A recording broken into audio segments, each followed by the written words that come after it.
and Bharati Vidyapith Gastroenterology Department. I welcome sir. Good morning. आज आपलं दुसरं lecture आहे. जसं सगळ्यांची ही होती डिमांड होती की आपण ॲसिड पेप्टिक डिसीज जे आपण डे बाय डे डेली प्रॅक्टिसमध्ये बघतो की एक्झॅक्टली कसं ट्रीट केलं पाहिजे. मग आपले बरेचसे क्वेश्चन्स असतात, ड्रग्ज कसे वापरले पाहिजेत, एच पायलोरी कधी ट्रीट केलं पाहिजे, एच पायलोरी कसा डायग्नोज करायचा वगैरे. तर ॲसिड पेप्टिक डिसीज म्हणजे काय, what is mean by acid peptic disease? It is a group of disorders which is related to acid. It's called as a acid peptic disease. So what it contain? It's दिसतंय madam तुम्हाला, मी मध्ये येतोय का जरा? हां, यांना दिसत नसतं, दिसतं ना? It's a हां, ही लाईट बंद करा. It's a group of diseases like GERD, gastritis, gastric ulcer, duodenal ulcer, esophageal ulcer. Any disease caused by excess secretion of acid is called as a acid peptic disease. So broadly it is divided into two. One is GERD. Many patients will present to us with GERD, and other is peptic ulcer disease or gastritis. So what is mean by GERD? प्रत्येक reflux हा GERD म्हणला जातो का? No, not each and every reflux is called as GERD. मराठीत आपण त्याला गुळणी येणं म्हणतो. आपल्यालाही बऱ्याच वेळेला गुळणी येते. It's not called as a GERD. Until and unless that reflux is associated with symptoms, it is not called as a GERD. It is called as a simple reflux. When it is associated with symptoms, then it is called as a GERD because it is affecting patient's life. So what symptoms commonly considered? It's a retrosternal burning, retrosternal pain, retrosternal discomfort with back pain, globus sensation. बऱ्याच वेळेला patient सांगतो की doctor मला इथं काहीतरी असं अडकल्यासारखं वाटतं किंवा असं वाटतं की इथं मला प्रेशर येतं आहे. जेवण झालं की असं वाटतं इथं दबतंय, दाब येतोय. That is the called as a globus sensation. Regurgitation, water brash, तोंडात पाणी येतं आहे, आंबट असं पाणी येतं आहे असं आपल्याला कंप्लेंट करतो. Sometimes extra intestinal symptoms like chronic cough, night time cough secondary to the reflux, ear pain and aspiration pneumonia in old age people. So these are the symptoms. When reflux is associated with symptoms, it is called as a GERD. It is not rare disease now. It is seen up to 30% in India, and about 1 billion people are affected. If we'll see in this map, India is showing brown color, which is up to 25, more than 25%. So reflux disease is very common nowadays. So what is the problem? There is no death, no mortality. Then why to treat the GERD? Because it affects patients' day-to-day life. It affects patients' work, it affects patients' sleep, it affects patients' enjoy in life. So that we have to treat this disease. So quality of life is reduced. Overall, he will not able to concentrate. So what are the factors which will cause the GERD? Diet. Nowadays, diet is very important factor. Everybody is taking lot of junk food, bakery products, spicy and non-veg food in a lot of quantity. Other drugs, that is a polypharmacy. Patients who are already having IHD, hypertension, they are taking calcium channel blocker, aspirin, they will get a more GERD. Obesity. Obese patients. Why obese patient will get more GERD?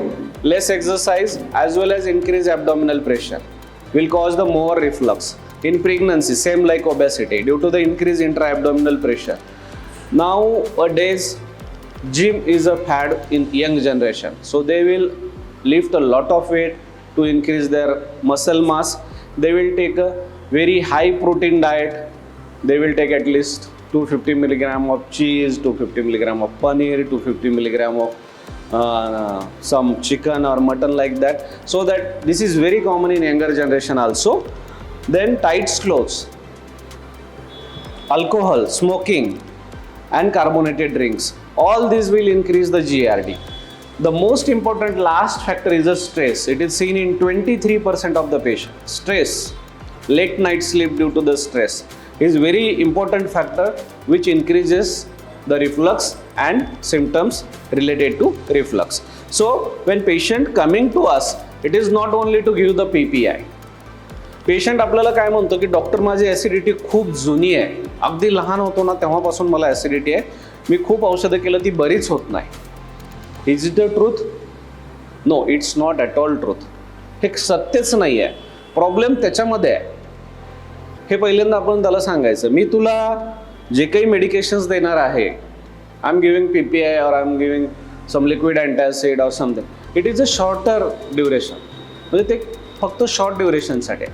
So you take a history, find out the etiology, why this patient is getting GERD, and ask him that change your diet, change your lifestyle. I am giving medicines, this is for the 2 months. After that your diet will take care of your GERD.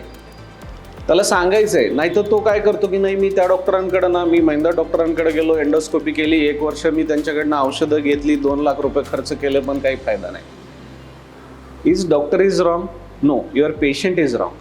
पहिल्याच व्हिजिटमध्ये त्याच्या कोर्टात ball टाकून द्या की ही तुझा diet, ही तुझी exercise, ही तुझा स्लीप, ही तुझी स्ट्रेस, हे सगळे तुझ्या GERDचे इटिओलॉजिकल फॅक्टर आहेत. मी 2 महिने तुला मेडिकेशन्स देणार आहे, 2 महिन्याचा तुझ्याकडं वेळ आहे आणि मला 25% तुझ्या लाईफस्टाईलमध्ये चेंज हवा आहे. Then he will get a long term relief. This is very important. नाही तर even when there was a panel discussion in PDACON, many of doctors said that no sir, it's not curable disease. Yes, it is curable. 100% cure होतो GERD जर patient change झाला तर. आणि असे कित्येक patients आहेत की त्यांनी लाईफस्टाईल चेंज केली आणि त्याच्यानंतर पेशंटला GERDचं सिम्पटम्स येत नाही. So the lifestyle modification, diet, other drugs, stress, sleep are important factors. How normally GERD happens and what is the role of hiatus hernia? आपण बऱ्याच वेळेला एंडोस्कोपी रिपोर्ट बघतो किंवा पेशंट आपल्याकडे CT स्कॅन, अल्ट्रासाऊंड कुठला तरी रिपोर्ट घेऊन येतो ज्याच्यामध्ये हायटस हार्निया लिहिलेलं असतं. What is the problem with hiatus hernia? Hiatus, if will see in this picture, there is one pouch above the diaphragm. It is a hernia. Normally, there is a protective mechanism. When we will take the food, lower end of esophagus will close. There is a lower esophageal sphincter. It will close the 50% of esophagus and the diaphragmatic crura will close the 50% of esophagus. So that 100% is closed now. But in this case, if we will see that lower esophageal sphincter is in the chest and diaphragm is at the lower level. Now diaphragm will close 50% and lower esophageal sphincter will close 50% but at different level. So that esophagus will be open continuously. So that patient will get the more and more reflux. So this is the problem with this hiatus hernia. Then due to this reflux, patient will get the ulcers, erythema in the esophagus, and initially patient was complaining only retrosternal burning. Now patient will start complaining dysphagia. Patient म्हणतो मला गिळायला त्रास होतो. आता इथं काही obstruction आहे का? नाही, there is no any obstruction, but still patient is complaining that I am getting dysphagia. Why this dysphagia will happen? Due to the ulcers in esophagus, esophagus will not contract. Esophagus will not push food forward. So patient will complain dysphagia. Then what is the treatment? Give PPI, cure his ulcers, his dysphagia will get relieved. So how GERD develops? If there is any problem with lower esophageal sphincter, then patient will get the reflux. Same thing I showed in this diagram. What are the factors which will cause the GERD? That is, lower esophageal sphincter is abnormal. As I told, it is very important. Then impaired esophageal motility. Normally जेव्हा आपल्या इसोफेगसमध्ये reflux येतो, oesophagus immediately त्याला खाली push करतो. वर reflux आला, oesophagus खाली push करतो. त्यामुळे आपल्याला सिम्पटम्स जाणवत नाही. जसं मी मगाशी सांगितलं की अल्सर्स झाले की मोटिलिटी डिस्टर्ब होते. Now oesophagus will not push that acid in that required time. So patient will develop more and more GERD.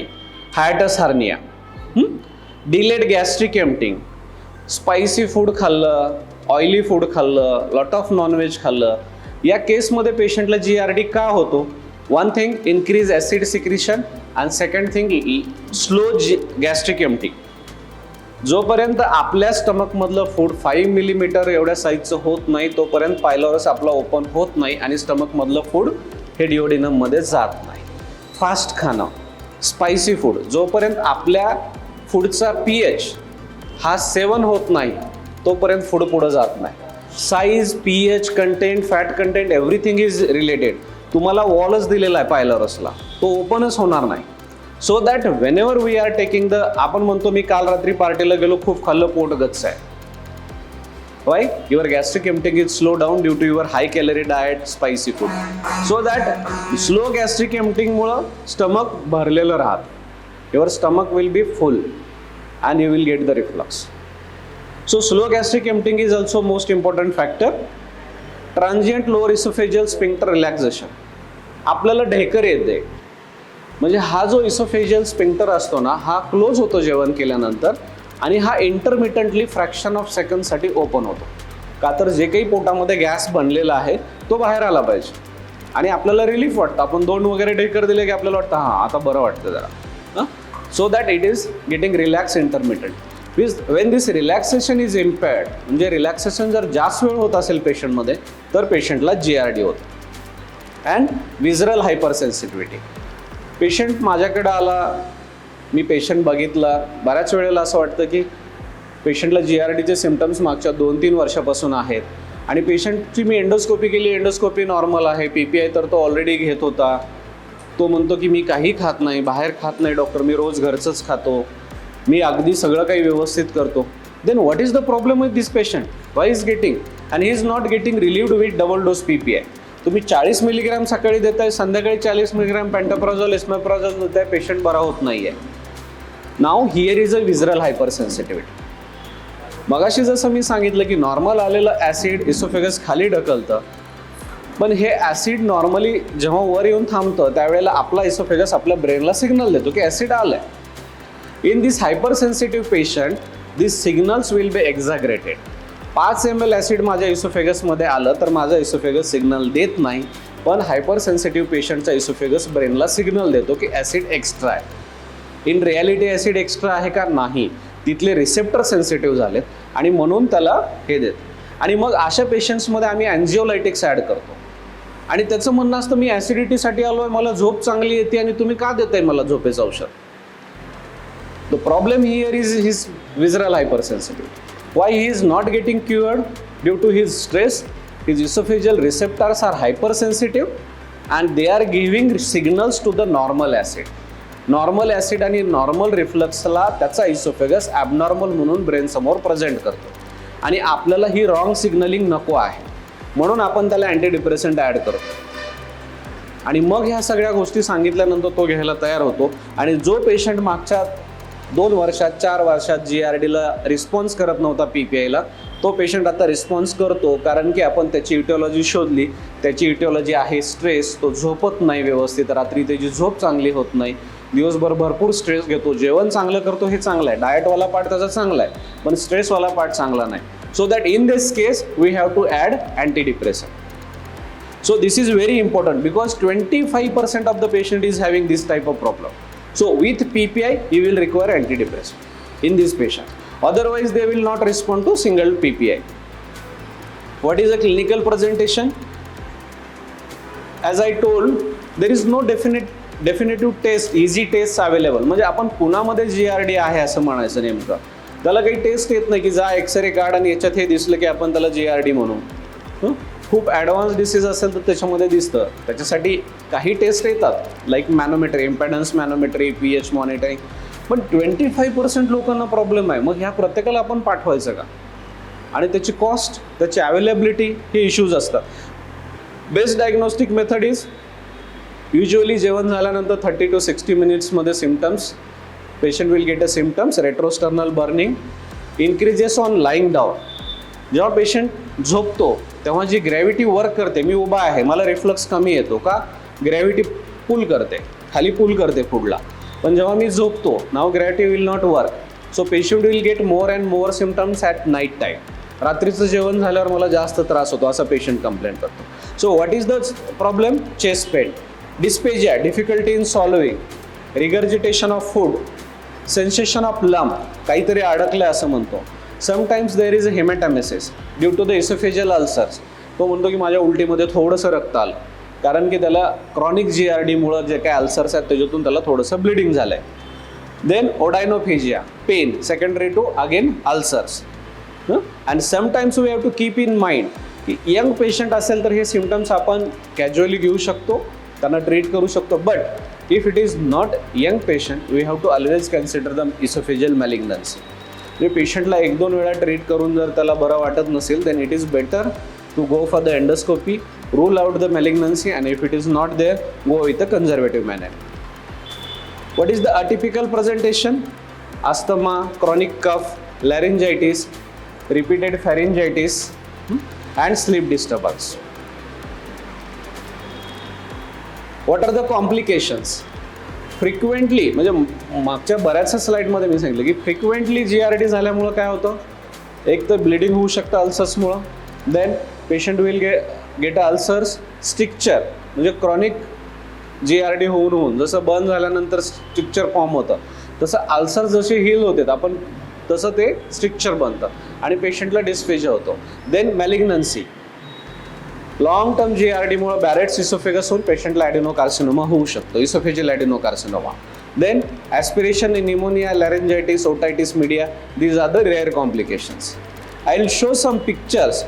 You see, याच्यावर एवढं क्लिअर दिसत नाही but there are hiatus hernia picture. This is a normal stomach, then there is a sliding hernia and this is a paraoesophageal hernia. Sliding hernia oesophagus सोबत वरती जातो, पॅराइसोफेजियल hernia इसोफेगसच्या साईडला असतो, para त्याच्या बाजूचा. So these are the 2 types of hiatus hernia. There is a stricture also, there is a photograph of stricture also and there is a photograph of ulcers also, but it is not very clear on this projector. So this is a endoscopic findings. The severe GERD, multiple ulcers. काही पेशंट्समध्ये, old age पेशंट्समध्ये ulcers खूप असतात आणि basically आणखीन GERDचा problem कोणाला होतो, बेड रिडन पेशंट्स ज्यांना CVA झाला आहे, ज्यांना म्हणजे ब्रेन स्ट्रोक आहे, ब्रेन इंजुरीमुळं बेड रिडन आहेत, फ्रॅक्चर्समुळं बेड रिडन आहेत. Old age patients commonly fracture वगैरे झाले की मग ते बेड रिडन होऊन जातात. या केसेसमध्ये रिफ्लक्स जास्त होतो because all the time they are lying down, gravity is nullified. So that जेवण झालं की झोपतात, so they are getting the more refluxes and this type of multiple ulcers and strictures will get basically commonly in the older age group and less common in the younger age group. It is again associated with a hiatus hernia. Means older age ग्रुपमध्ये बरेच factor असतात, जसं मी younger age ग्रुपमध्ये सांगितलं, old लोकांची movement कमी असते म्हणून गॅस्ट्रिक एम्प्टिंग स्लो होते, दात चांगले नसतात म्हणून चावता येत नाही, तसंच गिळतात. मगाशी मी सांगितलं जोपर्यंत फूड बारीक नाही होणार पुढं नाही जाणार आहे म्हणून त्यांची गॅस्ट्रिक एम्प्टिंग स्लो आहे. मल्टिपल टाईम ते झोपून राहतात, खूप सगळे मेडिसिन्स घ्यायचे असतात त्यांना, ॲस्पिरिन असतं, अँटी हायपरटेन्सिव्स असतात, हे असतं. या सगळ्यांचा इफेक्ट फायनली त्यांना GERD होतं. Role of anxiety, as I told, 30%, 25 to 30% patients are affected. Anxiety, depression increases GERD by 3 to 4 times. म्हणजे नॉर्मल पॉप्युलेशनच्या 3 to 4 times जास्त GERD हा आपल्याला या पेशंट्समध्ये दिसतो. द मोस्ट इम्पॉर्टंट, तुमच्याकडे आता पेशंट आलाय, त्याला इव्हॅल्युएट कसं करायचं, आपल्याला GERD आहे हे कन्फर्म कसं करायचं. फर्स्ट सिम्टम्स जसे आपण बघितले. Second, give a PPI trial. This is a recommended method.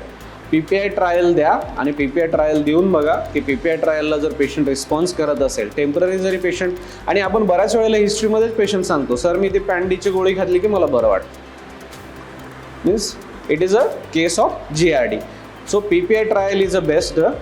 If patient is not responding to the PPI trial, we have to evaluate with other investigation like a gastroscopy. Gastroscopy का करायची आपल्याला? Whether there are ulcers, whether there is a stricture, whether there is a Barrett's esophagus, whether there is a chances of malignancy, hiatus hernia आहे का? माझ्या PPIला response का करत नाही? If patient is having large hiatus hernia, he will not respond to your PPI. का response करणार नाही? तुम्ही PPI देऊन आपल्याला जेव्हा GERD होतो, pH is not only the problem. म्हणजे नॉर्मल pHचा सुद्धा रिफ्लक्स असतो. म्हणजे असं नाही आहे की आपला pH म्हणजे दरवेळेला आपलं ॲसिडच जास्त असलं पाहिजे. या केसेसमध्ये, ज्या केसेसमध्ये हायटिस हार्निया असतो त्या केसेसमध्ये आपल्या PPIला पेशंट रिस्पॉन्स करत नाही ॲडिक्वेटली, तुम्ही ॲसिड सप्रेस करताय, रिफ्लक्स करेक्ट करत नाही. पोटातलं जेवण वरती येणारच आहे. So that his symptoms will reduce but his reflux will not reduce completely. Patient सांगतो की डॉक्टर साहेब ती जळजळ कमी झाली, पण मी रात्री झोपलो ना की जेवण माझ्या नाकातून आणि तोंडातून बाहेर येतं. So that you are taken care of his acid secretion but you are not taken care of his reflux. तर दोन्ही कॉम्पोनंट आपल्याला ट्रीट करायचे आहेत. एक कॉम्पोनंट ट्रीट करून आपलं काम होत नाही. So that in this case we have to see की लोअर इसोफेजियल स्फिंक्टरला काही झालं आहे का. मी याला डबल डोस PPI देतोय तरी पण हा बरा नाही होत आहे. म्हणजे या केसमध्ये आपल्याला एंडोस्कोपी करून बघायला पाहिजे की याला हायटस तर नाही आहे, आणि जर हायटस असला तर मग आपल्याला याला हायटस रिपेअर करावं लागेल. Then only he will get cure. Otherwise symptomatically he will be better but not completely cured. Then what medications, gastroscopy. Then pH monitoring. जसं मगाशी मी म्हटलं की रिफ्लक्स येतोय हे कसं डायग्नोज करायचं. म्हणजे आता जर टेक्निकली एखादा पेशंट म्हणलं तुम्ही म्हणताय पण कशावरनं मला असं होतं. So there is a method, it's called as a pH and impedance manometry. एक इन्स्ट्रुमेंट येतं, त्याच्यामध्ये इलेक्ट्रोड आपल्या इसोफेगसमध्ये ठेवला जातो 24 तासासाठी, आणि ते प्रत्येक वेळेला आपल्याला रिफ्लक्स आला की ते pH मोजतं, ते रिफ्लक्स मोजतं. म्हणजे की किती फूड वरती आलं, ते किती वेळ इसोफेगसमध्ये राहिलं, आणि ते परत कधी गेलं. आणि ह्या सगळ्या गोष्टीचे आपल्याला उत्तरं मिळतात. एक म्हणजे फक्त pH. जर पेशंटचा pH 7 असेल तर मी PPI वाढवून उपयोग नाही, कारण माझा pH ऑलरेडी चांगला आहे. दुसरी गोष्ट, रिफ्लक्स वर आला आणि तो लवकर खाली गेला नाही, म्हणजे माझ्या इसोफेगसची मोटिलिटी डिस्टर्ब झाली. माझा वे ऑफ मॅनेजमेंट मला वेगळा पाहिजे. मला फक्त पॅन्टोपॅराझोल देऊन पेशंटला जमणार नाही आहे. पेशंटमध्ये एक्सेस रिफ्लक्स येतोय म्हणजे माझा LES डॅमेज असणार आहे.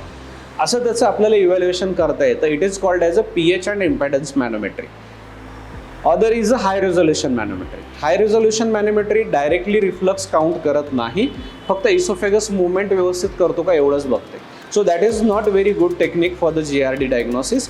पण इम्पॅडन्स अँड pH मॅनोमेट्री एखाद्या पेशंटला आपल्याला पर्टिक्युलरली व्यवस्थित डायग्नोसिस द्यायचं असेल तर आपण करू शकतो. तर आपण सगळेजण मोस्ट कॉमन मेडिकेशन्स यूज करतो, लिक्विड अँटासिड्स.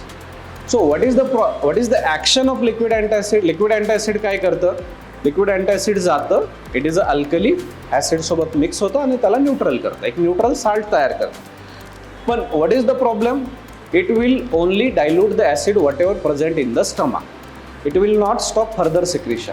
म्हणजे पुढचं सिक्रिशन कमी करणार नाही. थोड्या वेळानं पुन्हा ॲसिड आलं की परत पेशंटला त्रास होईल. So that the problem is shorter action, पण इमिडिएट ॲक्शन करतं. म्हणजे पेशंटला जेव्हा आत्ता मला त्रास होतोय आणि मला आत्ता रिलीफ पाहिजे असं आहे तेव्हा लिक्विड अँटासिड चांगला आहे. पण लॉंग टाईम जेव्हा आपल्याला इफेक्ट पाहिजे तेव्हा लिक्विड अँटासिड चांगलं नाही, कारण पेशंटला ते फ्रिक्वेंटली घ्यावं लागतं. आता एखादा माणूस जर नोकरी करत असेल तर तो बॉटल कुठं कॅरी करणार सोबत. So that for the immediate relief it is okay, and we have to give at least every 4th hour, which is not possible. So liquid antacids are good for the immediate relief. Liquid antacids मध्ये there are so many antacids, liquid antacids. If we'll go in the liquid antacid, I will present in the last slide. तर liquid antacid हे sodium bicarbonate पासून सुरू झाले. म्हणजे आपण ज्याला Eno वगैरे म्हणतो ना, जसं इनोसारखे येणाऱ्या पावडर जे सोडियम बायकार्बोनेट. आता बऱ्याचशा कंपन्या PPI सोबत सोडियम बायकार्बोनेट ॲड करतायत. म्हणजे नेक्स्प्रो फास्ट अशा टॅबलेट्स आल्यात, पाण्यात टाका, ते बुडबुडे येतात आणि ते तुम्ही प्या, लवकर रिलीफ मिळतो. Sodium bicarbonate, this is a sodium bicarbonate is a alkali again. पण हा लिक्विड अँटासिड खूप प्रॉब्लेमॅटिक आहे. आपण यूज करताना त्याला थोडंसं कॉशियस राहिलं पाहिजे. It causes a bloating. Sodium bicarbonate जेव्हा HCl सोबत रिॲक्ट होतो तेव्हा कार्बन डायऑक्साईड रिलीज होतो, which will cause the immediate bloat to the patient. आणि पेशंट कंप्लेंट करतो की डॉक्टर तुमची गोळी घेतल्यानंतर मला दुखायला वाढलं, तुम्ही दिली होती त्याला नेक्स्प्रो फास्ट ज्याच्यामध्ये सोडियम बायकार्बोनेट, आणि ते परत तासभर दुखलं आणि मग थांबलं. Patient is not wrong, problem with sodium bicarbonate and it is outdated drug. पुन्हा कंपनीने आणलं आहे, आता आमच्याकडे आल्यावर आम्ही सांगतो this is outdated, don't tell me Nexpro fast. मी साधं PPI वापरतो, ही थेरी त्याच्या मागची आहे आणि मी बघितलं की पेशंट कंप्लेंट करतो. So that when we'll use it. So this is a old one. So newer liquid antacid like magnesium hydroxide आणि aluminium hydroxide Mucaine gel Algel वगैरे जे आपण यूज करतो that is good, it neutralises, but just we have to take care in kidney diseases. The best liquid antacid in the market now is a sodium alginate. जेवढे काही raft नावानं आता तुमच्याकडे drugs येतात, रॅनराफ्ट, इन्स्टाराफ्ट वगैरे वगैरे, डायजीराफ्ट, हे raft it causes the layer, that sodium alginate causes the layer above the acid. आणि जेव्हा जेव्हा रिफ्लक्स होतो त्या वेळेला it works as a barrier, it will prevent the reflux as well as when this reflux is coming into the esophagus, it will cover the esophageal mucosa so that patient will feel less GRD. आणि एवढंच लक्षात ठेवा, फक्त raft नावाचं जे काही liquid antacid आहे ते फक्त GRDच्या कामाचं आहे, ॲसिडिटीच्या किंवा डिस्पेप्सियाच्या कामाचं नाही आहे. कंपनीवाला तुम्हाला सांगताना सांगतो सर खूप चांगलं आहे, नवीन आहे, सगळ्या डिस्पेप्सियामध्ये चालतं, सगळ्या पोटात दुखण्याला चालतं वगैरे वगैरे. But this is not a fact, it is made only for the GRD patients. बट GRDमध्ये जे काही आपण दुसरं लिक्विड अँटासिड आहे अल्जेल म्युकिनजेल, त्याच्यापेक्षा हे चांगलं रिझल्ट देतं due to that different mechanism. Then H2 blockers आपण पूर्वी वापरायचो, रॅनिटिडिन, फॉर्मिटिडिन, सेमिटिडिन वगैरे. Now this drugs are little bit outdated. खूप स्वस्त मिळतात पण आउटडेटेड झाले, because it reduces partial acid secretion, it not reduces complete acid secretion. So these are the better in the milder symptoms, they are not very good for the severe symptoms.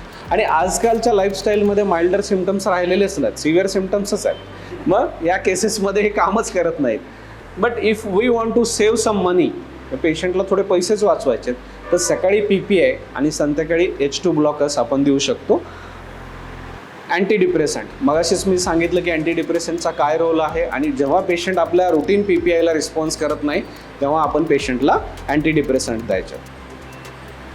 Proton pump inhibitor, yes, these are the beautiful drugs what are the available in market. Again these drugs are not a curative treatment, it is a symptomatic treatment.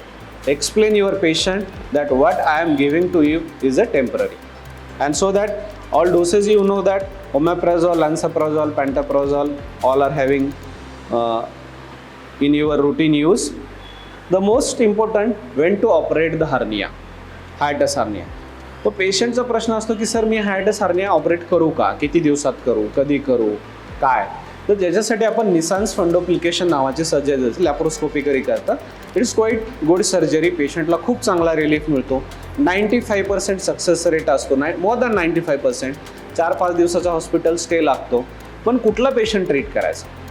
Those patients having less than 70 year age, म्हणजे remaining lifespan त्याच्याकडे चांगला आहे operate केल्यानंतर. म्हणजे GRDला 2 options आहेत, जेव्हा आपल्याकडे एक मेडिकेशन्स आहे आणि दुसरं सर्जरी आहे.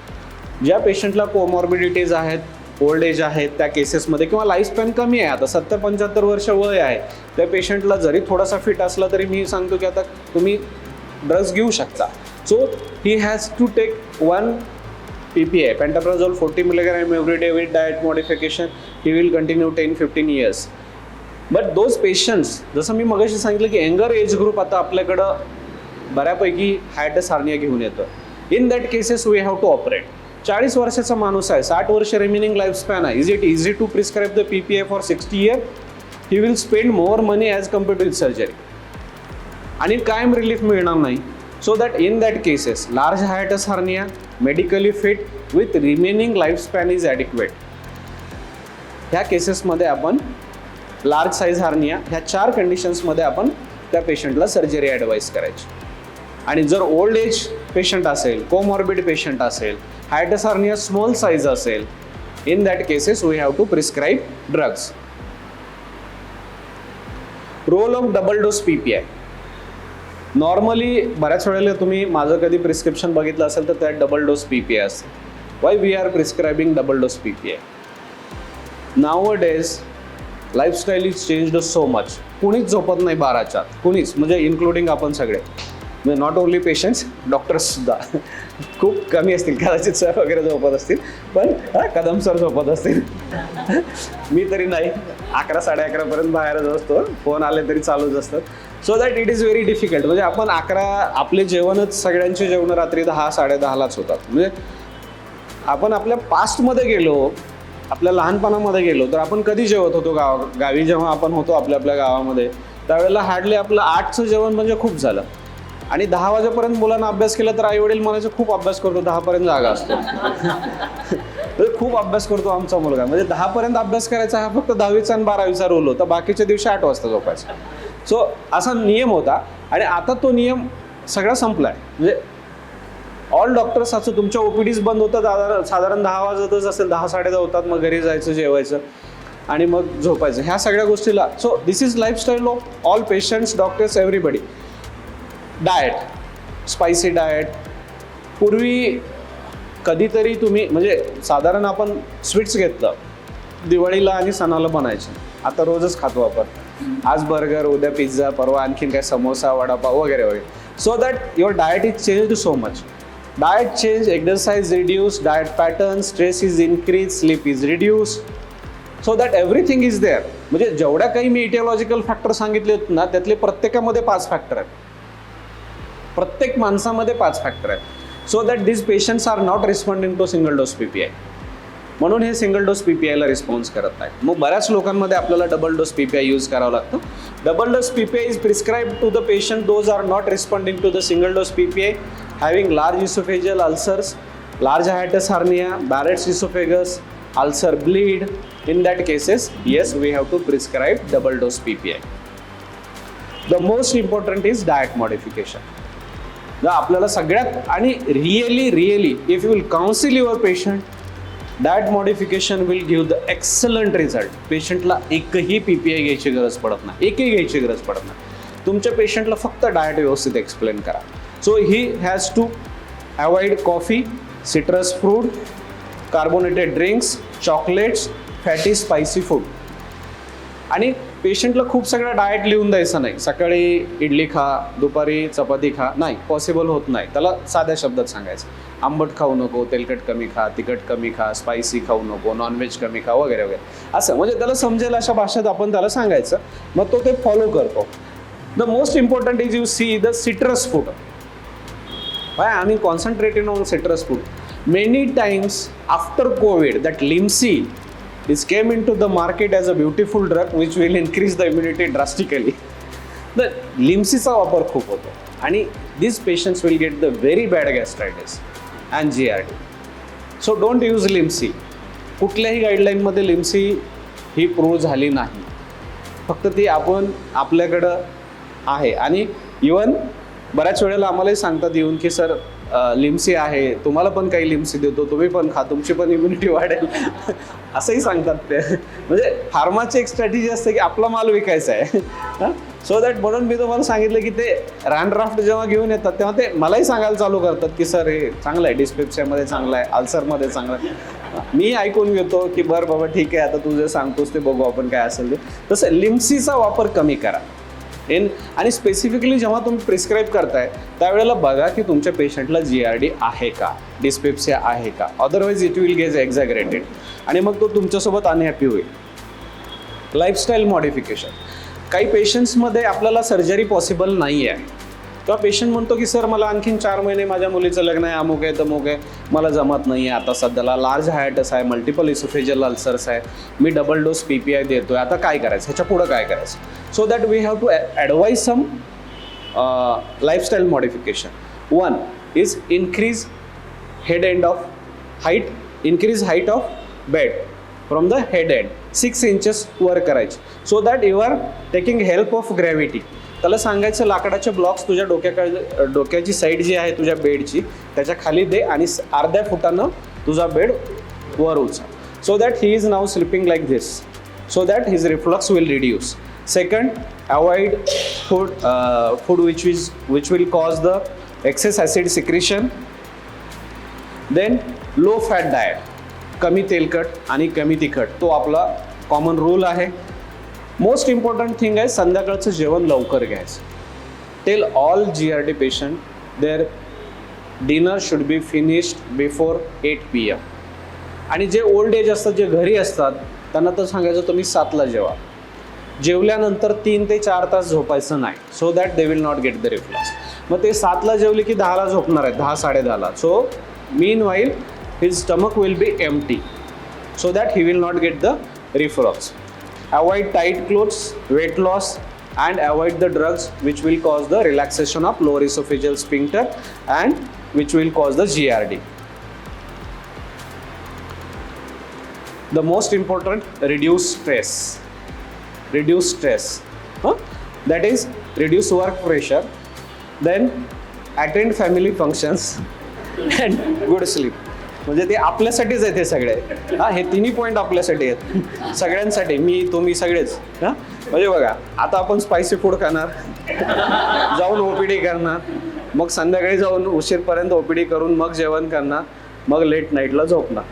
म्हणजे मला वाटतं आजचं लेक्चर पेशंटसाठी कमी आणि आपल्यासाठी जास्त आहे ना. देन ॲसिड पेप्टिक डिसीज, म्हणजे जो रिमेनिंग पार्ट आहे, आतापर्यंत आपण GRD बघितला. ॲसिड पेप्टिक डिसीजमध्ये gastritis, H. pylori induced gastritis, gastric ulcer, duodenal ulcer, acute gastritis, हे नाही.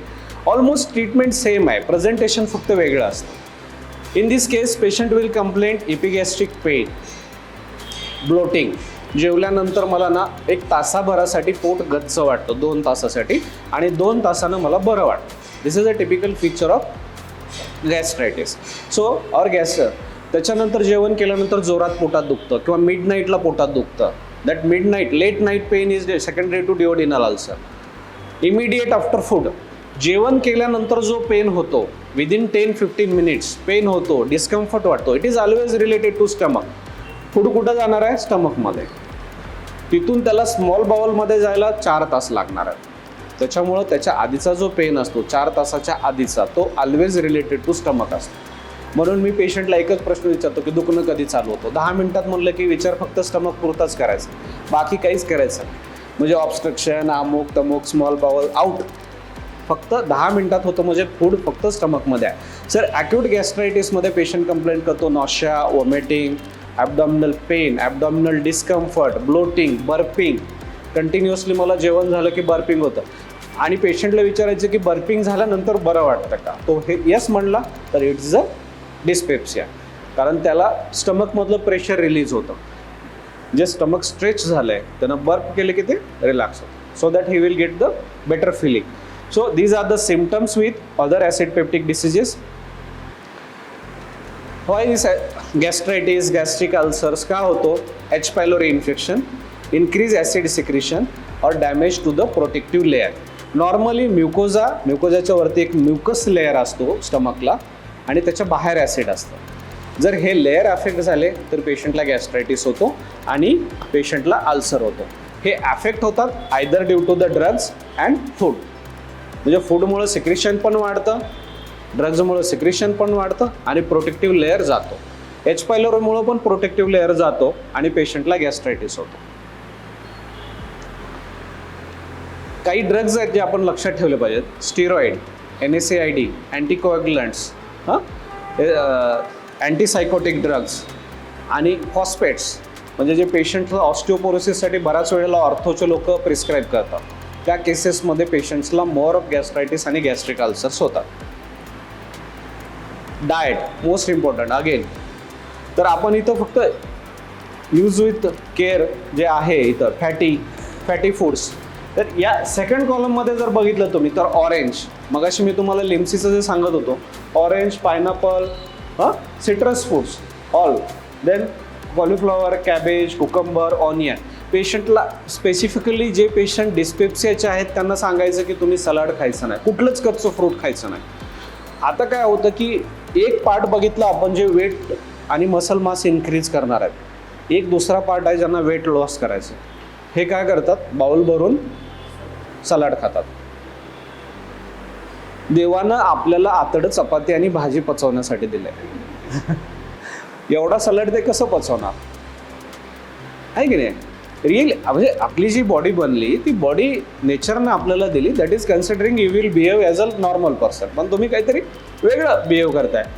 सो दॅट पेशंट, जेवढे डिस्पेप्सियाचे पेशंट्स आहेत, काही पेशंट्स स्प्राउट्स खातात न शिजवता, कच्चे स्प्राउट्स खातात किंवा खूप सगळे सलाड खातात. It will affect on your stomach. तुम्हाला bloating, abdominal discomfort, abdominal pain 100% होणार. पेशंटला सांगायचं सगळं बंद कर, हे असं काही खायचं नाही, नॉर्मल ढेकर. मग पेशंटचा प्रश्न असतो की मग माझा वेट लॉस कसा करायचा मी. डाएट्स त्याला सांगायचं स्किप नाही करायचं, फूड स्किप नाही करायचं. मी ब्रेकफास्ट स्किप करणार, मी लंच स्किप करणार, मी डिनर स्किप करणार नाही. You reduce your food size by 20 to 30%. So it will be as equal to your 1 meal. म्हणजे जर प्रत्येकामधनं आपण 30% कमी केलं तर फायनली त्याचा आउटकम काय होईल की आपण एका जेवणा एवढ्या कॅलरी कमी घेतोय आणि पेशंटला प्रॉब्लेम येणार नाही. Second thing, avoid lot of fibres, म्हणजे कच्चे सगळं खाणं बंद करायचं आहे in all dyspepsia patients. Same coffee, citrus foods, carbonated drinks, spicy, non veg food they have to avoid. मग यांचं इव्हॅल्युएशन कसं करायचं. On examination you will get the tenderness about the umbilicus in the epigastric area. जेव्हा तुम्ही एपिगॅस्ट्रिक area palpate करता तेव्हा बघा की हाताला मास लागते का, specially in older age patient, because CS stomach and dyspepsia similar presentation असतात ओल्ड एज ग्रुपमध्ये.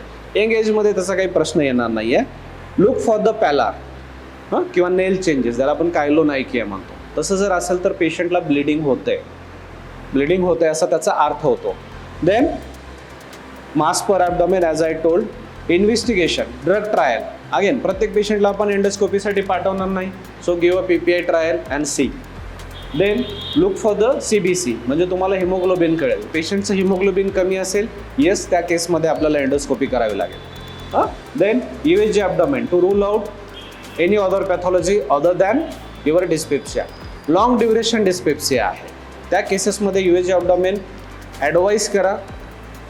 आणि जर पेशंट म्हणला झालेली आहे तर बघा. प्रॉब्लेम काय होतो की आपण डिस्पेप्सिया म्हणून ट्रीट करतो आणि पेशंट म्हणतो तुम्ही सपोज इन केस 100मधल्या 2 पेशंटमध्ये दुसरं काहीतरी निघालं की पेशंट म्हणतो तुम्ही मला कुठं सांगितलं एंडोस्कोपी करा. So that after treating for 1 month or 1.5 month for the sake of safety, आपल्या सेफ्टीसाठी त्याच्याकडनं एक सोनोग्राफी करून घ्या. So that now your tension free. पेशंटच्या पोटात बॉल गेलेला आहे त्यासाठी आपल्याला करायचं आहे. मग H. pylori diagnosis. H. pylori हा बऱ्याच वेळेला आपल्यासाठी एक ॲक्टिव्ह सब्जेक्ट असतो, कारण पेशंटही खूप वेळेला विचारतो. आजकाल इंटरनेट खूप इझी ॲसेसेबल आहे, सर मग H. pyloriची ट्रीटमेंट घेऊ का वगैरे ना. आपण ही H. pylori बऱ्याच वेळेला चालू करतो. So how to diagnose the H. pylori. Rapid urease test जे आपण एंडोस्कोपी थ्रू घेतो. एक छोटासा पीस घेऊन आपण एक किट असते त्याच्यावर टाकतो, त्याचा कलर पिंक झाला तर H. pylori इन्फेक्शन आहे असं आपण समजतो. Other is a stool H. pylori stool antigen. H. pylori stool antigen easily available आहे. आता तर मार्केटमध्ये किट्स पण आल्यात, म्हणजे त्या किटमध्ये त्याची स्टूल टाकली की आपल्याला कळतं त्याला अँटीजन आहे का नाही. त्याची सेन्सिटिव्हिटी आणखीन टेस्ट झालेली नाही, बट 200 रुपीजला किट आल्यात. परवाच माझ्याकडे एक जण सांगून गेलं की सर ह्या किट्स अशा उपलब्ध झाल्यात. We don't know how sensitive it is, but best sensitive test is rapid urease test. It is 95% sensitive, म्हणजे चुकत नाही जास्त वेळेला. देन युरिया ब्रीड टेस्ट ही अदर मेथड आहे ज्याच्यामध्ये पण आपल्याला मशीन लागते आणि मोठ्या हॉस्पिटल्सलाच होते. Then gastroscopy to rule out the any gastric ulcer और गॅस्ट्रिक मॅलिग्नन्सी. तर हे बेसिक इन्व्हेस्टिगेशन्स आपण करायचे. ड्रग ट्रायल द्या, CBC आणि USG ॲबडॉमेन करा, त्याच्यावर तुमचा बेसिक पेशंट मॅनेज होईल. हे करून सुद्धा पेशंट रिलीफ मिळत नाही तरच ह्या पुढच्या गोष्टी आपल्याला करायच्या. हे करत असताना रेड फ्लॅग साईन लक्षात ठेवा. When there are red flag signs directly refer patient for endoscopy. Don't wait. What are the red flag signs? Weight loss, anemia, hematemesis, melena, old age people, palpable mass and recurrent vomiting. त्याच्यातलं कुठलंही symptom असेल तर त्या पेशंटमध्ये trial जास्त करत बसायची नाही. For sake of सेफ्टीसाठी आपण करून घ्यायची. Then what is the treatment? Liquid antacid like sodium bicarbonate and whatever we are using, aluminum hydroxide, sodium alginate, sucralfate. So sucralfate is basically very good when there is ulcer or when there is a severe gastritis. But when only dyspeptic symptoms, then your routine antacid, Mucanjol, which is containing oxytocin and liquid antacid, that is the best option. As I told, these are the little outdated drugs, but if your patient is compromised, you can use it in a double dose format. Then PPI, same. I have not spent or any question related to PPI. मला वाटतं त्यात काही विशेष question नसतात. Basic एक question असतो की long term PPI घेतल्यामुळं काय होतं का. त्याच्यामध्ये फक्त विटॅमिन D आणि B12 डेफिशियन्सी होण्याचे चान्सेस असतात. अदरवाईज पेशंट, म्हणजे जसं मी मगाशी सांगितलं की एखादा पेशंट माझ्याकडे 70 वर्षाचा आहे, तो म्हणतो मी पुढचे 15 वर्ष PPI घ्यायचे, तुम्ही म्हणणं माझं किडनी डॅमेज होईल, माझं लिव्हर डॅमेज होईल किंवा काहीतरी, मी रोजच गोळी खाणार आहे. No, it will not cause any problem. So नाही नाही नाही असं कुठेही प्रूव्ह नाही झालं. फक्त आपण जेव्हा पेशंट डबल अँटीप्लेटलेट्स घेतो, जे पेशंट्स क्लोपिडोग्रेल घेतात, त्या केसेसमध्ये आपण थोडंसं केअरफुल राहायला पाहिजे. इस्मेप्राझोल हे क्लोपिडॅपचं ॲब्सॉर्प्शन आणि ॲक्शन थोडं कमी करतं. त्या केसेसमध्ये तुम्ही फक्त रॅबिप्राझोल किंवा पॅन्टाप्राझोल प्रिफेअर करायचं. अदरवाईज असं कुठलाही मेजर साईड इफेक्ट कुठल्याही, म्हणजे आपण लॉंग ड्युरेशन आहे, जवळजवळ आपण 1980 पासून PPI यूज करत आलो आहे, पण कुठेही मेजर साईड इफेक्ट त्यांचा दिसलेला नाही. काय साईड इफेक्ट्स होतात त्यांचे? B12 deficiency, vitamin D deficiency, GI infections होऊ शकतात. लो pH असतो स्टमकचा नेहमी, हाय pH असतो, त्याच्यामुळं normally that is a barrier. म्हणजे आपण जे खातो त्याच्यातून जे काही बॅक्टेरिया जाणार आहेत ते ॲसिडमुळं मळतात, पण तुम्ही इथं ॲसिड कमी करताय म्हणजे या पेशंट्समध्ये थोडंसं GI इन्फेक्शन होऊ शकतं.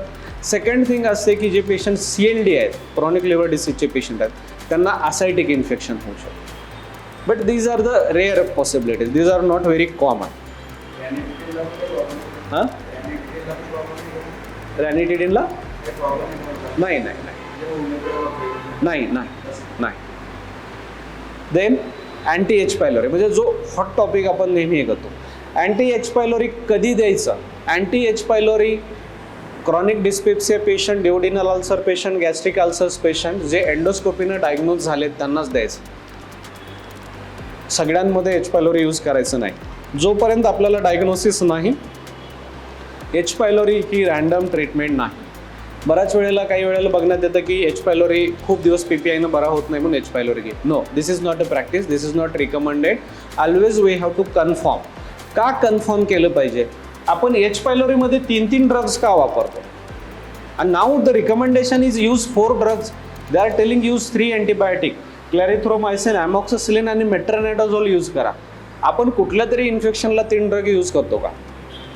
Because this is a resistance bacteria. एक. सेकंड, इट इज अ वॉटरबॉर्न नाही. तुम्ही रँडमली अननेसेसरी पेशंटचा H पायलोरी इरेडिकेट करून काहीच करणार नाही आहेत. पेशंटला पुन्हा H पायलोरी होऊ शकतो. 80% Indian population H pylori positive आहे. आपण सगळ्यांना ट्रीट करत नाही. Those are only symptomatic, we have to treat them only with confirmation, आणि तरच आपण H पायलोरी ट्रीट करायची. H पायलोरी ट्रीटमेंट कधीच आपण 14 दिवसापेक्षा कमी द्यायची नाही. To treat it completely give for the 14 days.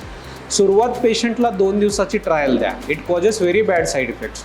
पेशंटला नॉशा, वॉमिटिंग, लूज मोशन्स होतात. पेशंटला देताना सांगायचं की मी 2 दिवसाची तुला स्ट्रिप देतोय, तू घ्यायची. तुला लूज मोशन होऊ शकतं, तुला थोडासा नॉशा होईल, तुला थोडंसं एखाद्या वेळेस वॉमिटिंग होईल, पण हे तुझ्या खूप दिवसाच्या ॲसिडिटीसाठी चांगलं आहे. तू थोडासा बेअर करण्याचा प्रयत्न कर. हे एक्सप्लेन करूनच त्याला पाठवा, म्हणजे तो आपल्या नावानं खडे फोडणार नाही. नंतर तो दुसऱ्या दिवशी काय असं पेशंटचं आपल्याकडं, म्हणजे आज आपण त्याला PPI दिलं, दुसऱ्या दिवशी सर्दी झाली, तर त्याचं रिलेशन त्याच्या आईस्क्रीमसोबत नाही, पण आपल्या PPI सोबत आहे. म्हणजे काही काही पेशंट तर असे सांगतात की सर तुम्ही काल गोळी दिली ना ती पॅन्डी, त्यानं पोटात दाग पडते. तर काय करायचं? म्हणजे प्रश्नच नसतो की बाबा उत्तर नसतं आपल्याकडे त्याला काही. तसं होतं, म्हणून त्याला जरा एक्सप्लेन केलं तर तो ॲक्सेप्टन्स चांगला राहतो. की पेशंट टॉलरेट केला 2 दिवस, तर मग पुढचे 12 दिवसाची ट्रीटमेंट आपण त्याला ॲडवाईस करायची. जसं मी सांगितलं, इंटरनॅशनल गाईडलाईनप्रमाणे काय सांगतात की 4 ड्रग्ज वापरा, बट स्टील आपण आणखीन वापरत नाहीत, कारण पेशंटचा टॉलरन्स तेवढा नसतो. आणि इंडियामध्ये हे प्रूव्ह झालं नाही की 3 ड्रग चांगले का 4 ड्रग चांगले. So we are still continuing with 3 drugs. आता एक महत्त्वाचा प्रॉब्लेम आहे, तुम्ही जेव्हा किट प्रिस्क्राईब करता, H पायलोरी किट येतात बाजारात, बऱ्याचशा कंपन्यांच्या येतात, सगळ्यांमध्ये ॲमॉक्सिसिलिन 750 आहे, आणि इथं जर डोस तुम्ही बघितला तर 1 ग्रॅमचा आहे. सो तुम्हाला काय करायला लागेल, 250 ॲमॉक्स त्याला एक्स्ट्राचे ॲड करावे लागेल, तेव्हा त्याचा कम्प्लीट डोस होईल.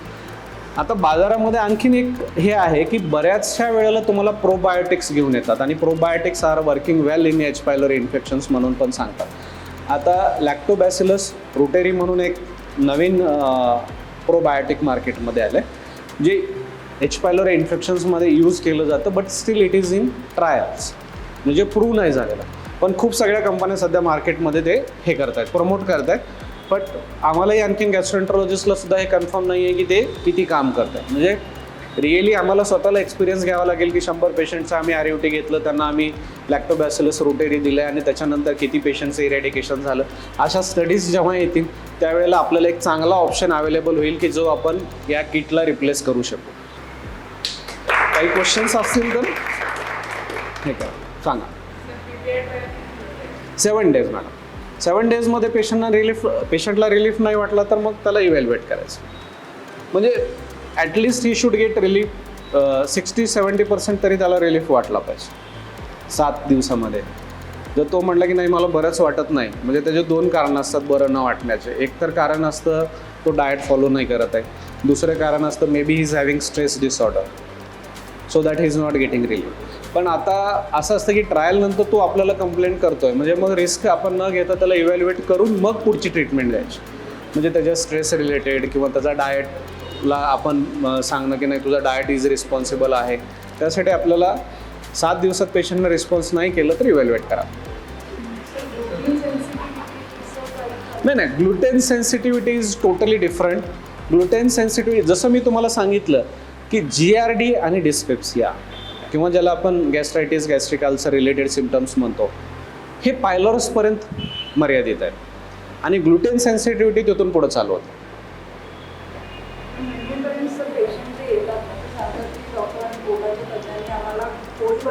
नाही, आणि मॅडम एक मी तुम्हाला सांगतो की प्रॉब्लेम काय होते ग्लुटेन हायपरसेन्सिटिव्हिटीचा, की त्याचं एवढा प्रोपोगंडा खूप जास्त होतो की पेशंट म्हणतो युजली चपाती ही भाकरीपेक्षा पचायला जड असते. हे नाही आपल्या सगळ्यांनाच माहिती आहे. भाकरी खाल्ली की पचायला सोपी असते. म्हणजे दॅट इज अ फूडमधला डिफरन्स आहे. मग पेशंटला थोडंसं जास्त ब्लोटिंग होतं. आता ग्लुटेन हायपरसेन्सिटिव्हिटी असेल ना तर प्रत्येक गव्हाच्या पदार्थाला त्याला प्रॉब्लेम झाला पाहिजे. हे सिम्पल डिक्टिम लक्षात ठेवायचं. फक्त चपातीलाच नाही, ब्रेड, बिस्किट, शिरा, उपमा ज्याच्यामध्ये गहू येतो त्या प्रत्येक पदार्थासोबत, नाही मला चपाती पचत नाही पण मी ब्रेड चांगला खाऊ शकतो, सिम्पल आहे, इट इज नॉट ग्लुटेन हायपरसेन्सिटिव्हिटी. मी शिरा चांगला खातो नाही, म्हणून ही आपल्या डोक्यात ठेवायचं. बरं ठीक आहे, तुला ग्लुटेन हायपरसेन्सिटिव्हिटी आहे ना, बरं ठीक, मग शिरा वगैरे चालतो का? हां, शिरानं काही होत नाही. हां, म्हणजे ठीक आहे, म्हणजे माझं कन्फर्मेशन झालं की तुला ग्लुटेन हायपरसेन्सिटिव्हिटी नाही. मग तिथून पुढच्या गोष्टी आल्या त्याला एक्सप्लेन करणं किंवा विलेट. हां, तर it's not very common, 2 to 3% पॉप्युलेशनमध्ये दिसतं. इट्स नॉट ग्लुटेन हायपरसेन्सिटिव्हिटी कॉमन नाही आहे. पण जसं मगाशी मी बऱ्याच वेळेला तुम्हाला फार्मा म्हटलं, कारण की रॉंग प्रोडक्ट्स खूप वेळेला हे केले जातात, पुढं पुश करायचे असतात. ग्लुटेन फ्री डाएट्स आहेत, gluten free so many things आहेत, ग्लुटेन रिलेटेड टेस्ट आहेत. मग ह्या कुठंतरी यूज झाल्या पाहिजेत ना. मग ती फार्मा अशी प्रोपोगंडा करते. शेवटी आपलं गुगल लिटरेचर आहेच, ते काही प्रोपोगंडा करतं आणि मग पेशंट आपल्याकडे अशी कंप्लेंट करतो. म्हणून मी तुम्हाला सांगितलं की त्याला अननोईंगली आपण डायग्नोज करू शकतो. म्हणजे बिस्किट वगैरे घेता का ब्रेकफास्टला? तो म्हणतो हां बिस्किट घेतो मी. ओके ठीक आहे, म्हणजे माझं डायरेक्शन टोटली डिस्पेप्सियाकडे जाणार. So it's common.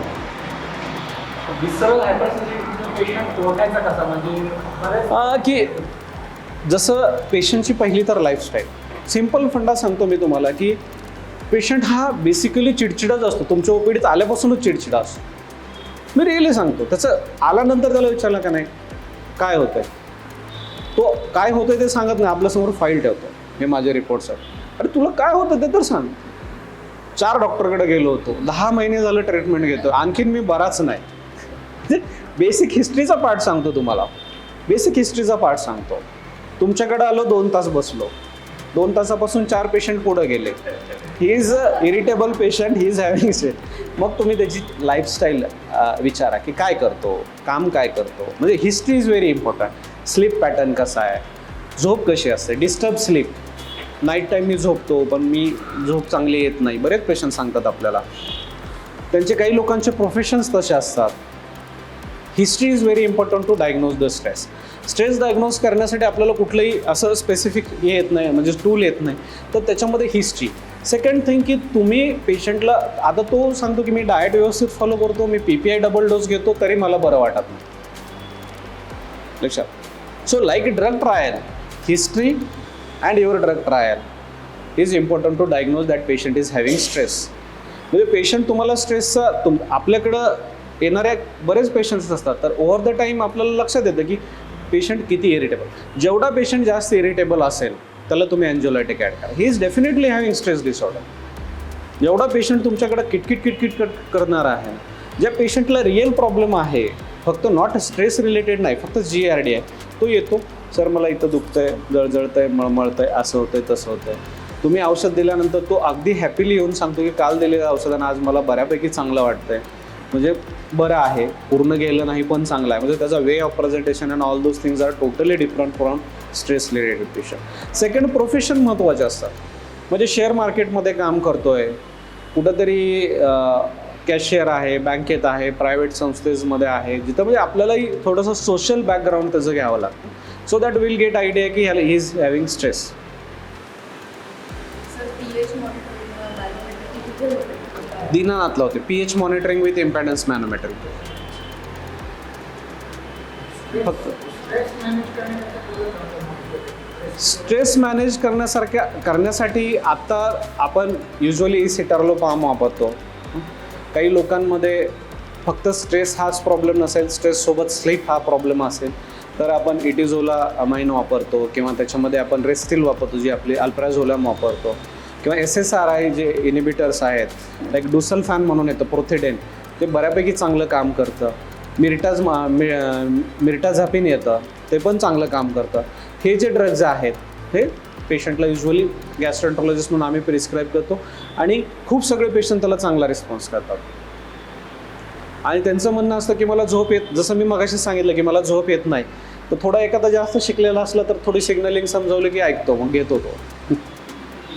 नाही तर तो हे करतो. बोला ना sir. All are safe in pregnancy, breast feeding, no issue. फक्त आणखीन एक महत्त्वाचा पॉईंट माझ्या स्लाईडमध्ये पण मी मेन्शन करायचं राहून गेलं की आपण कॉम्बिनेशन वापरतो बऱ्याच वेळेला, पॅनडी, पॅन्टोसिड डी, रॅबलेट डी वगैरे वगैरे. तर याला डबल डोसमध्ये नाही वापरायचं. जर तुम्हाला डबल डोस वापरायचा असेल तर प्लेन वापरायचं, कारण जो डोस आहे डोमपेरिडोनचा तो 30 मिलीग्रॅमपर्यंत बऱ्यापैकी ॲडिक्वेट असतो. पण PPI तुम्हाला डबल डोस करायचं आहे. त्या केसमध्ये आयदर मॉर्निंगला जर तुम्ही पॅनडी दिलं तर संध्याकाळी प्लेन पॅन द्या. पॅनडीला डबल करू नका. आणि डाएट पेशंटनं मेंटेन केला पाहिजे. त्याच्यासाठी एक इम्पॉर्टंट गोष्ट असते की पेशंटला सांगायचं तू 6 दिवस डाएटिंग कर आणि रविवारी तुला काय खायचं ते. म्हणजे 6 दिवस त्याला PPIची गरज नाही. रविवारी तू PPI घे, तुझा रविवार एन्जॉय कर आणि सोमवारपासून डाएटिंग चालू कर, सो दॅट त्याची डाएटिंग सस्टेन राहते. It is not possible. म्हणजे मी जर तुम्हाला सांगितलं की तुम्ही आयुष्यात वडापावच खायचं नाही, तुम्ही असं कसं चाललंय? महाराष्ट्रात जन्माला आलो, पुण्यात राहतो, वडापाव मिसळ खाऊ नका म्हणताय काय? डॉक्टर म्हणजे डॉक्टरच बदलायला पाहिजे आता. शेवटी असं होतं. मग त्याला म्हणजे ट्रिक की तुम्ही पेशंटला हे सुद्धा सांगितलं पाहिजे की बघ आपल्याला काय करायचं आहे, तुला रोज गोळी नको आहे की नाही, so you do one thing की तू हे सगळं फॉलो कर. किंवा आपण पेशंटला सांगितलं नॉनव्हेज स्पायसी खाऊ नका, किती दिवस नॉनव्हेज खाऊ नका, हा पेशंटचा पुढचा प्रश्न असतो. सर मी किती दिवस नाही खायचं. आपल्याला खायचं आहे पण ते थोडं कंट्रोल मॅनरमध्ये खायचं. आणि give him a food holiday. त्याला एक जेवणाची सुट्टी द्या, जी तुम्ही त्याला रविवारी सोमवारी त्याला कुठल्याही दिवशी त्याला सांगायचं की तुझा एक दिवस तुझ्यासाठी आहे, त्या दिवशी तुम्ही त्याला डबल डोस PPI द्यायचे, so that he will maintain his diet on remaining 6 days. आणि तर तुमची थेरपी सक्सेसफुल होणार आहे.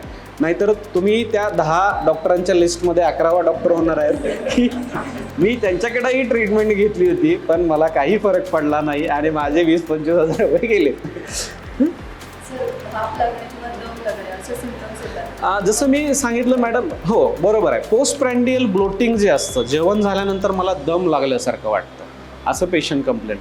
तर ही जी काही ब्लोटिंग होते पेशंटला, जे गॅस भरल्यासारखं, याच्यामुळं पेशंटला दम लागल्यासारखं वाटतं. आता ॲक्च्युली पोस्ट प्रँडियल का होतं की नॉर्मली आपण जेव्हा जेवण करतो तेव्हा आपलं स्टमक असं असतं आणि आपण जेवण केलं की ते असं एक्सपांड होतं. दिस इज अ मॅक्सिमम लेवल. आता तुम्ही म्हणता मी 3 चपात्या खाल्ल्या, आता नाही मला जात, मी माझं पोट भरलं, म्हणजे युअर एक्सपान्शन कम्प्लीट. ह्याच्या पुढं एक्सपांड होऊ शकत नाही. गॅस्ट्रायटिस पेशंट्समध्ये हे एक्सपान्शन जसं पाहिजे तसं होत नाही. म्हणजे 1 चपातीला एवढं आहे आणि 2 चपातीला एवढं व्हायला पाहिजे, ते 2 चपातीला एवढं होत नाही. म्हणजे साईज छोटीच आहे पण तुम्ही वरून भरताय, मग काय होईल? आपल्याला पेन फील होईल, ब्लोटिंग फील होईल. And that is a sensation की त्या प्रेशरमुळे पेशंटला ब्रिथलेसनेस वाटतो. रिअलमध्ये पेशंटला ब्रिथलेसनेस होत नाही. चेस्ट क्लिअर असतं. जस्ट हो नाही, this is the secondary to that nerve supply, म्हणजे लंग्स आणि याचा वॅगसच सप्लाय करतो, त्याच्यामुळे त्याला तसं फिलिंग येतं. पण रिअलमध्ये तो डिस्निक नसतो. सॅच्युरेशन बघितलं तर तुम्हाला नॉर्मल येईल, चेस्ट ॲस्कल्टेशनला नॉर्मल येईल. आणि टिपिकली पेशंट सांगतो की जेवण झालं की 1 ते 1.5 तास किंवा 2 तास मला तसं वाटतं आणि मग जेवण खाली गेलं की मला बरं वाटतं. त्याच्यात आणखीन मगाशी जसं मी सांगितलं की त्याला विचारायचं ढेकर दिल्यावर बरं वाटतं का, तो सांगतो हो मी स्वतःहून ढेकर काढतो आणि ढेकर दिल्यानंतर मला पुढचे 5-7 मिनिट जरा बरं वाटतं, पुन्हा थोडंसं वाटतं, मी पुन्हा ढेकर काढतो. म्हणजे तो गॅस रिलीज करून प्रेशर कमी करण्याचा प्रयत्न करतो. Okay, thank you. सगळ्यात जास्त जिव्हाळ्याचा असलेला असा गॅस्ट्रो आणि पेप्टिक अल्सर्स या सगळ्याच विषयावर सरांनी खूप छान फिजिओलॉजीपासून ते एच पायलोरी, लाईफस्टाईल या सगळ्यावरती इन डिटेलमध्ये खूप छान लेक्चर घेतलं आहे. त्यासाठी मी सरांचे खूप खूप धन्यवाद मानते. आणि असा गायडन्स आम्हाला सर देत चला यासाठी मला रिक्वेस्ट